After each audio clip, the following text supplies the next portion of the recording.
চলে আসলাম ঈশ্বরদীর বিখ্যাত ঐতিহ্যবাহী অরণকুলা হাটে। এই অরণকুলা হাটে ঐতিহ্যবাহী কালাভুনা খাবো। কালাভুনা খাওয়ার জন্য চলে আসছি। আপনারা অপেক্ষায় থাকেন, পরবর্তীতে দেখা হবে। ঈশ্বরদীর ডলার মামার কালাভুনা, এই যে ডলার মামার কালাভুনা কাছে 200।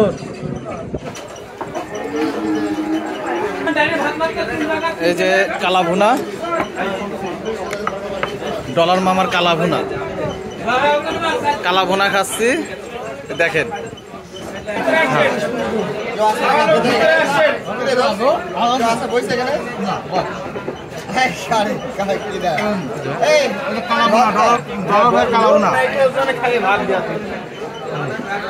রনি ডলার মামার কালাভুনা খাচ্ছে খুব মজা করে, জোস।